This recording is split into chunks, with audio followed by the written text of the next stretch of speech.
Okay, so very good afternoon to every one of you all. तो आप लोग जानते हो हम लोग आखिरी के कुछ दिनों में आ चुके हैं और बहुत बार क्या होता है, बच्चे को ऐसा लगता है कि हमने क्लासेस में तो अच्छे से पढ़ाई कर ली है, बट जैसा आप जानते हो क्लासेस में जितने अच्छे से पढ़ाई करता है बच्चा, उतना ही इक्वली इम्पॉर्टेंट होता है कि प्रेपरेटरी लीव में बच्चा कैसे पढ़ेगा।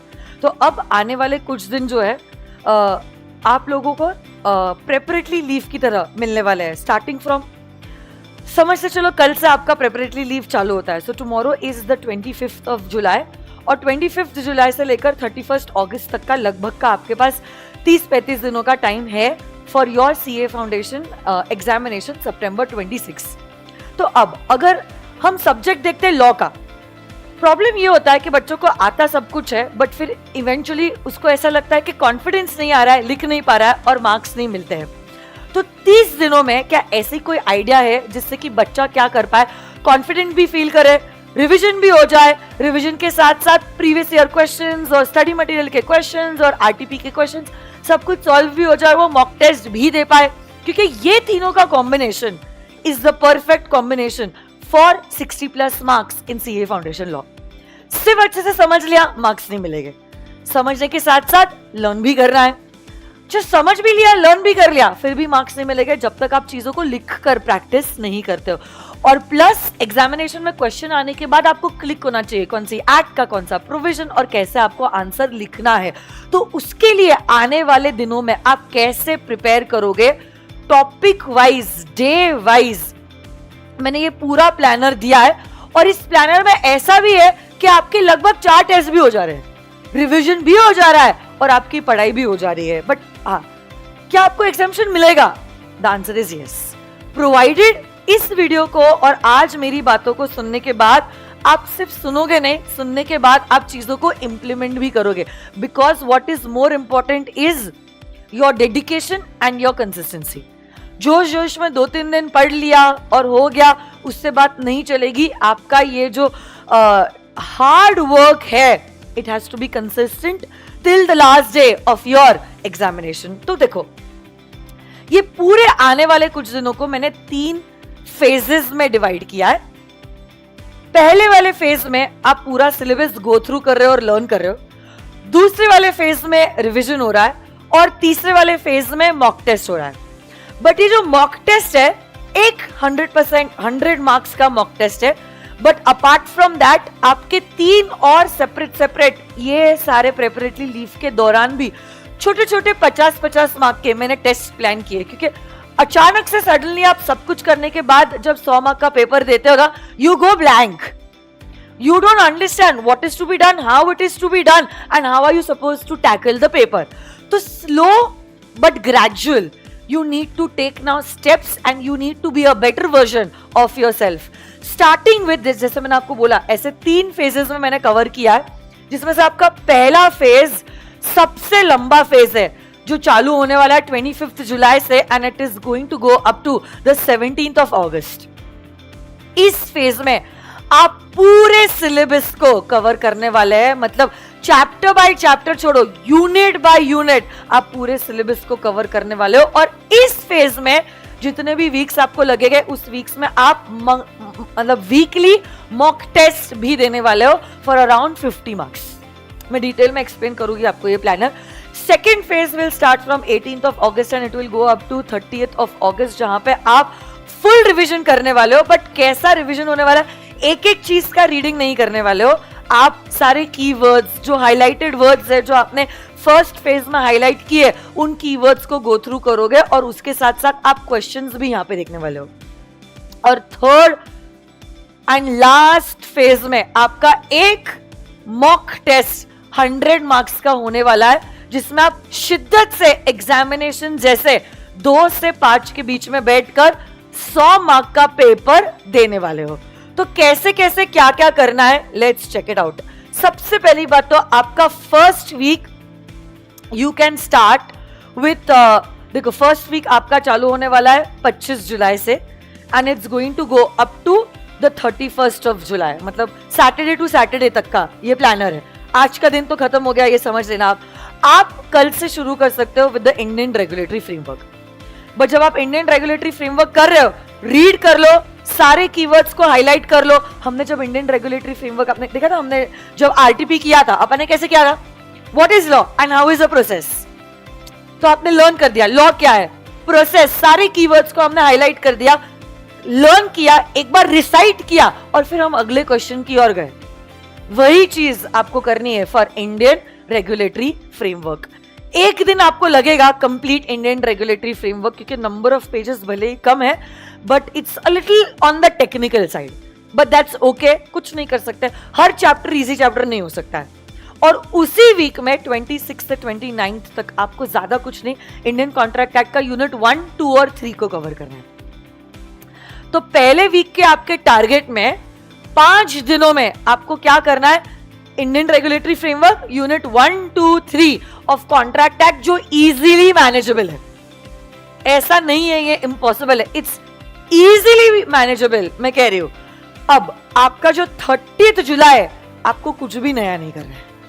हाँ, इंडियन रेगुलेटरी फ्रेमवर्क और पहले 3 यूनिट्स जो है कॉन्ट्रैक्ट एक्ट के, बस उसको आपको करने हैं सारे क्वेश्चंस। इन क्वेश्चन से क्या हो जाएगा, आपके सारे यूनिट्स भी रिवाइज हो जाएंगे और एग्जामिनेशन में ऐसा कैसे सवाल पूछता है वो भी आपको अंदाज आ जाएगा। तो ये क्वेश्चंस आप कर सकते हो।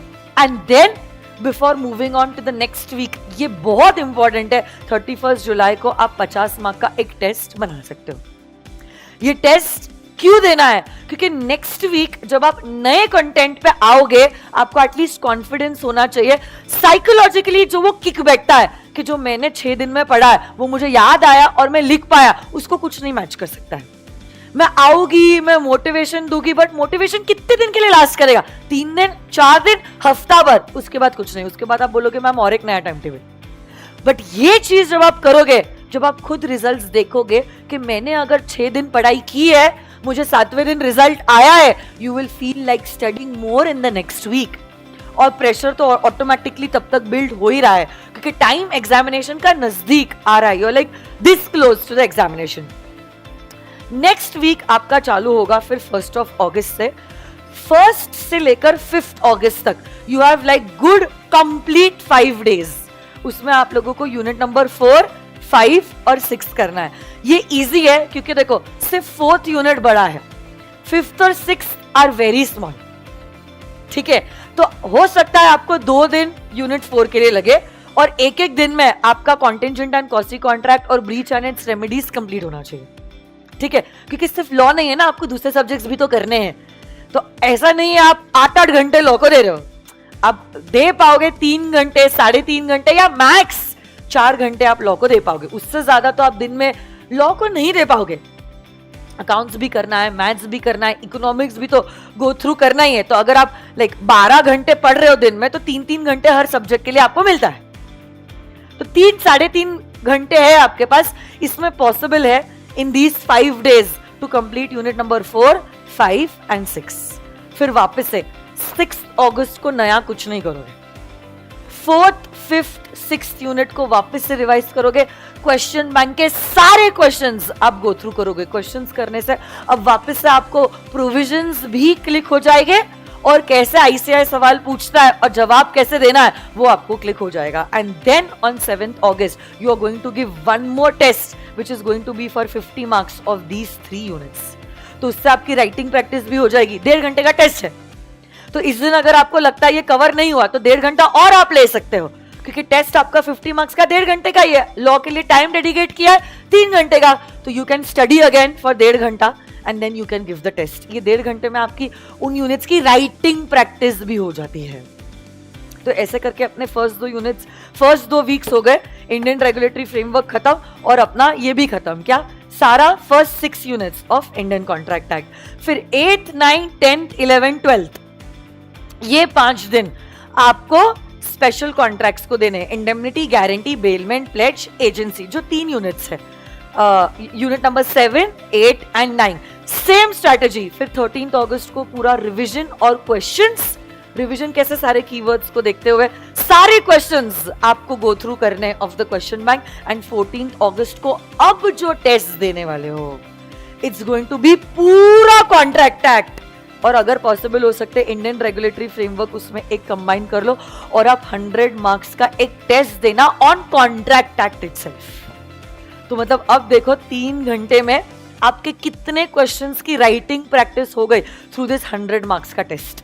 यहाँ पे कुछ भी नया मत पढ़ना, बट जो किया है इतने कुछ दिनों में बस उसी का आप टेस्ट दे देना, तो आपको स्पीड बनेगी, आपको वीक एरिया समझ में आएंगे और आपको समझ में आएगा जो मैंने किया है वो मेरे को लिखते आ रहा है या लिखते नहीं आ रहा है। Then the 4th week which will start from 15th of August। अब मैंने इस वीक को 2 हिस्सों में डिवाइड किया, 15, 16 और 17, 3 दिनों में आपको सेल ऑफ गुड्स एक्ट को करना होगा कवर। ठीक है, तो हो सकता है 1st, 2nd और 4th यूनिट छोटे छोटे यूनिट है, 3rd यूनिट थोड़ा सा बड़ा है, इसलिए मैंने 2 दिन ना रखते हुए मैंने आपको 3 दिन दिए। 3 मतलब 9 hours is more than sufficient for sale of goods act, but घड़ी के कांटे के हिसाब से आपको करना पड़ेगा। उसके बाद आप क्या कर सकते हो, 18th अगस्त को आप ले सकते हो पार्टनरशिप का यूनिट 1 और 3। मैंने 1 और 2 को नहीं रखा है क्योंकि second unit is a bigger unit, तो इसलिए आप यूनिट 1 में तो क्या पार्टनर क्या, true test, elements and differences और टाइप्स ऑफ पार्टनर्स, वही सब है, कुछ नहीं जो आपने 12th में किया हुआ है। तो 1 और 3 को कंबाइन किया और एक डेडिकेटेडली सेपरेट डे मैंने दिया है फॉर यूनिट नंबर 2। वैसे ही और एक दिन मैंने दिया है LLP एक्ट के लिए। कंपनीज एक्ट थोड़ा सा बड़ा है, इसलिए कंपनीज एक्ट के रिवीजन के लिए मैंने 2 दिन दिए हुए एंड एक है नेगोशिएबल इंस्ट्रूमेंट्स एक्ट। इस दिन पे 24 अगस्त पे आपको ये सारे एक्ट्स को करना पड़ेगा रिवाइज, और अगर पॉसिबल हो सके तो आप टेस्ट भी दे देना। इस दिन पे हो सकता है आपके बाकी के दिनों के कुछ सब्जेक्ट्स की पढ़ाई ना हो, बट ये टेस्ट आपको देना पड़ेगा। जैसे आपने कॉन्ट्रैक्ट एक्ट और इंडियन रेगुलेटरी फ्रेमवर्क किया है, इसके लिए भी आपको करना पड़ेगा, क्योंकि content wise not marks wise, content wise contract act के 9 यूनिट्स और Indian regulatory framework is 50% of your content, और बाकी सब कंटेंट वाइज इज 50। आप नंबर ऑफ पेजेस भी देख सकते हो आपकी मेन बुक में। तो इसीलिए मैंने इंडियन रेगुलेटरी फ्रेमवर्क और कॉन्ट्रैक्ट एक्ट को एक साइड पर रखा और इन सबको मैंने एक साइड रखा। तो यहाँ पे भी अब वापस से आपको टेस्ट या रिवीजन जिसमें भी आप कंफर्टेबल हो, आपको वो एक डेडिकेटेड डे इस चीज के लिए देना पड़ेगा। अब नेक्स्ट फेज में वापस से हम रिवाइज कर रहे हैं। सो अब अगर आप देखोगे 25 to 27 में हमने कॉन्ट्रैक्ट एक्ट की यूनिट्स को रिवाइज किया है। अब अगर आप देख रहे हो एक एक दिन में हम 3-3 यूनिट्स रिवाइज कर रहे हैं। क्या आपकी स्पीड बट पहले वाले इससे बढ़ेगी यहाँ पे, बट ये रिवीजन करते वक्त आपको रिवाइज करना है from all the highlighted words. Again you have to see random basis पे आप देख लेना कौन से क्वेश्चंस आपने फर्स्ट टाइम गलत किया है। हर क्वेश्चन आप नहीं देख सकते, और बहुत क्वेश्चंस थियोरी क्वेश्चन है। तो आप जब पहली बार पढ़ते हो ना, क्वेश्चन बैंक में जो थियोरी क्वेश्चन है, जैसे कि एक क्वेश्चन है differentiation between dissolution of firm, dissolution of partnership, आपने पहली बार में वो क्वेश्चन बैंक में क्वेश्चन देख लिया ना, उसको कट कर दो, उसका रेफरेंस आप आपकी मेन बुक में डाल दो। तो मतलब अगर आपकी क्वेश्चन बैंक में 150 क्वेश्चंस है, the 150 questions to come down to 75 questions. सारे थियोरी को कट कर दो, बिगर देखे नहीं, पहले रिवीजन में किया है उसी रिवीजन में कट कर देना और आपके मेन बुक में उसका रेफरेंस दे देना, क्योंकि सेकंड रिवीजन में आप पूरा क्वेश्चन बैंक कवर कर ही नहीं पाओगे, टाइम ही नहीं है। तो अब देखो आपका approach is very different right now, क्योंकि 30 डेज सबसे क्रिटिकल डेज होते हैं।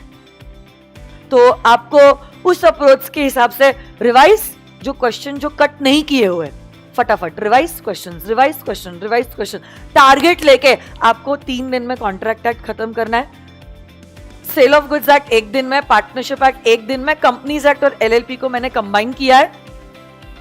ओके, तो इसको 45 मिनट्स लगेंगे, इसको 2 hours 15 मिनट्स लगेंगे, और ये negotiable instrument acts and Indian regulatory framework last दिन पे। इतने पे आपको आना ही पड़ेगा, नहीं तो 1.5 दिन में आपका पूरा सिलेबस होगा ही नहीं कवर, ये भी पक्की बात है। तो now what you are doing is you are actually not preparing for 30 days, you are preparing for that 1.5 days, जिसके लिए ये स्पीड आपको पकड़नी पड़ेगी। Anything slow than this is marks lost और content option, that's the only thing. अगर आपको पूरा कंटेंट करना है, ये स्पीड आपको by hook or crook you will have to follow. यहाँ पे तो हम लोग 30 अगस्त तक तो आ ही गए। अब देखो 31 अगस्त से now you can either choose to do accounts, क्योंकि आपको 31, 1 और 2 का सुबह आपको मिलेगा फॉर अकाउंट्स, तो वो करो। या तो अगर आपको लगता है तो आप अकाउंट्स के बीच में कभी ऐसा लगा तो आप लॉ का पेपर दे देना, otherwise it is still okay. You have already given 3 test in these 30 days. तो अगर ये टाइम मिलता है आप 2 test, full mock test paper of those complete, 100 marks, 3 hours. But अगर ऐसा लगता है नहीं है टाइम अकाउंट्स को, मुझे लगेगा 2.5 दिन, तो आपको फिर अकाउंट्स के लिए 31 से ही पढ़ना चालू करना पड़ेगा। पूरा 31, पूरा 1 और 2 की भी पूरी सुबह, 2.5 days, then just give for accounts paper. But बाकी सब चीजें आपको करनी पड़ेगी and this is like bare minimum. इससे कम कुछ भी किया तो फिर चलेगा ही नहीं। You are yourself planning for failure. सीधी बात, नो बकवास। मैं यहाँ पे कोई मीठी बातें करने नहीं आई हूं ताकि आपके मन को लगे क्या बात है मैम ने क्या अच्छा बोला। ये अच्छा अगर आपका बुरा करेगा तो क्या मतलब है। Whatever it is raw and unfiltered. You will have to plan out. You will have to only not plan out. Planning तो मैंने कर लिया, आपको execute करना पड़ेगा, तब आपका सक्सेसफुल और पास और नाम के आगे आपको सक्सेसफुल वर्ड नजर आएगा। कितने बच्चे चाहते हैं कि नवंबर में जब दिवाली होगी, दिवाली के साथ साथ हमारे रिजल्ट के आगे भी सक्सेसफुल लिखा हो। कितने लोग चाहते हैं? सब लोग चाहते हैं। तो अगर ये चाहत है आपकी कि आपको कुछ काम भी करना पड़ेगा और पूरी शिद्दत से, पूरे दिल से आपको करना पड़ेगा। बॉलीवुड में भी शाहरुख खान का एक बहुत फेमस डायलॉग है, ओम शांति ओम का। किसी भी चीज को बड़े शिद्दत से जब आप पाओगे, ऐसे वो बोलता है, चाहोगे किसी भी चीज को अगर आप शिद्दत से मतलब पूरे दिल से, तन मन धन से अगर आप चाहोगे कि मुझे ये चीज मिलेगी, तो पूरी कायनात उसे आपसे मिलाने की मतलब कोशिश करने लग जाती है। तो अब ये डायलॉग जो है, जो भी आपको लग रहा होगा it's a dialogue and famous and all that stuff, but इसमें एक बहुत इंपॉर्टेंट बात है। हाँ देखो, कायनात को तो यूनिवर्स को तो यार हजारों लाखों करोड़ों अरबों में लोग हैं, बट कायनात आपके लिए काम क्यों करेगा? हाँ, क्योंकि इस डायलॉग में लोग अक्सर जो स्टार्टिंग का पार्ट है उसको वो नजरअंदाज कर जाते हैं कि पूरे शिद्दत से, मतलब आप इतनी मेहनत करो, सुबह दोपहर शाम रात इतनी लगन से आप पढ़ाई कर रहे हो कि यूनिवर्स को भी लगे ये बच्चा डिजर्व करता है पास होने के लिए। लाख बच्चे देंगे एग्जामिनेशन सीए फाउंडेशन का सितंबर में, बट आप बताओ, हमारे लिए हमारी कायनात इज आईसीआई को लगना चाहिए नहीं यार ये वो बच्चा है जो डिजर्व करता है यार, इसको हमें क्लियर करवाना है, इज दैट थिंग। बट उस चीज के लिए आने के लिए आपको बहुत मेहनत करनी पड़ेगी। सक्सेसफुल रिजल्ट सबको दिखेगा, मूवीज में भी अक्सर स्टार्टिंग और एंड हैप्पी एंडिंग बता देते हैं, जो बोरिंग पार्ट है उसको कट कर देता है एडिटर। अब ये बोरिंग पार्ट आप जीने वाले हो आने वाले 30 दिनों में। 3 इडियट्स में क्या हुआ था, स्टार्टिंग का बताया और एंड में बता दिया अरे ये प्रोफेसर निकला, इतने बड़े लद्दाख के साइंटिस्ट। किसी ने बताया ये स्ट्रगल जो उसने जिया है? किसी ने नहीं। Everybody only talks about success stories once you are successful, ये भी याद रखना। तो ये जो बोरिंग पार्ट है कोई उस बारे में चर्चा नहीं करता, और ये बोरिंग पार्ट आपको हर रोज जीना है, हर रोज, मतलब every freaking day you have to live with it. तभी आपका वो मीठा रिजल्ट आएगा और तभी आपकी सक्सेस की स्टोरीज बाहर आएगी। और ये पूरा प्लान मैंने क्यों किया? Because I am truly a believer of one thing, that if you are failing to plan, you are actually planning to fail. अरे आपको पता तो होना चाहिए हम कितने पानी में हैं, तब आप हाथ पैर मारना चालू करोगे। आपको लगेगा सब सॉर्टेड है, चिल बेबी चिल, कुछ नहीं होने वाला है। वो आग लगना जरूरी है, और जब आग लगेगी तभी हम पढ़ाई करते हैं। कैसे हम पढ़ाई करते थे? 12th की एग्जामिनेशन अगर अगले दिन है, कैसे हम दिन रात वो तो प्रोफेशनल एग्जामिनेशन भी नहीं है हालांकि, 12 हाँ नींद भी नहीं आती थी हमें। फिर तब हमको ऐसा लगता अरे ऐसा साल भर पढ़ लेते ना स्टेट टॉपर हो जाते। ऐसा लगता, देखो ऐसा नहीं है मतलब आप नहीं कर सकते हो, हाँ आप कर सकते हो, बट आपको करना नहीं है ना। आपको हर बार लगता है नहीं यार इधर घूम ही लेते हैं, क्या ही फर्क पड़ेगा, थोड़ा सो ही लेते हैं, क्या ही फर्क पड़ेगा, ये पिक्चर देख ही लेते हैं, क्या ही फर्क पड़ेगा, एक सीरीज का एक एपिसोड देख ही लेते हैं, वही तो फर्क पड़ता है ना।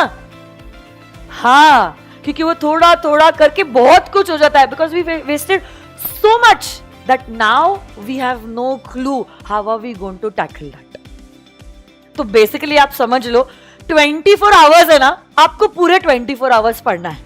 आपको टाइम टेबल उल्टा बनाना है। नहाने के लिए इतना टाइम, सुसु पोटी के लिए इतना टाइम, खाने के लिए इतना टाइम, सोने के लिए इतना टाइम, बाकी सब जो है पढ़ने का टाइम।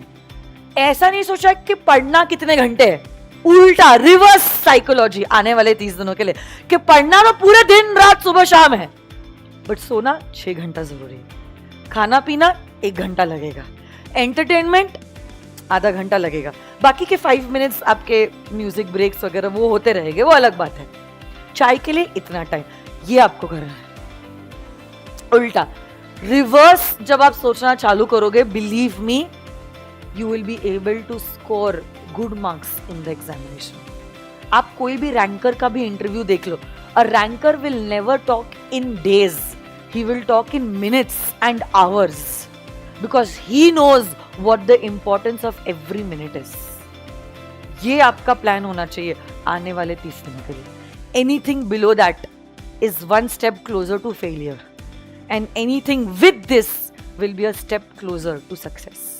अब आपकी जो चाहत है कि हमारे आगे नाम के सक्सेसफुल आए, इसको आपको प्रूफ करना पड़ेगा कायनात को कि मैं डिजर्व करता हूं ये चाहत, तो ही you will become successful in the coming September 26 attempt। हाँ या ना? Yes, thank you so much। और इसका PDF आप चाहते हो, इसका प्रिंट लेके ऐसे चिपका देना, प्रिंट अलग अलग इस पे लो, week 1 target print, week 2 different, 3 दूसरा, तो फिर जैसे जैसे वीक्स आ रहे हैं वैसे वैसे आप वापस से टिक मार्क करते रहना, चेक। हाँ नहीं, वो सैटिस्फैक्शन मिलता है actually when you do tick mark ना, एक अलग लेवल का, इट्स छोटा सा चीज, बट जो एक साइकोलॉजिकली किक मिलता है वो अलग, वो डोपामिन हिट हो जाता है, समझ लो जैसे आप रील देखते हो वैसा वो होता है। तो उसको रहने दो आपके सामने, और जब वो टिक मार्क होगा ना आपको बहुत अच्छा लगे। और कोई एक टॉपिक अगर वो टिक मार्क नहीं हुआ, वो आपके मन में ख्याल बार बार आना चाहिए, ये नहीं हुआ, ये नहीं हुआ, ये नहीं कर पाई, ये नहीं कर पाई, हाँ तो करके ही छोड़ना है। ऐसा हार्डली कुछ दिनों की बात है, ऐसा भी नहीं है साल भर मेहनत करनी है, आखिरी के 30-35 दिनों पे आ गया है, इसको आप सवार लो, आपकी जिंदगी संवर जाएगी। क्योंकि फेलियर का धब्बा इज नॉट एन ईजी दाग to carry.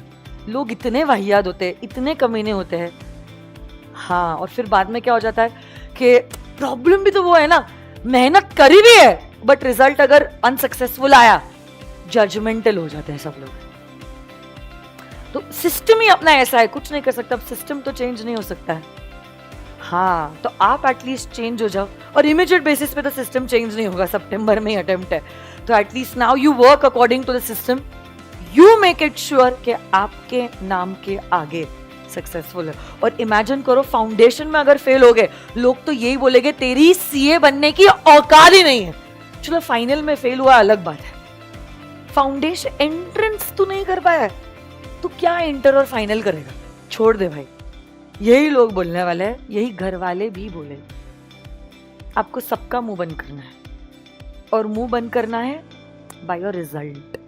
Let the result speak for itself. Okay, thank you so much.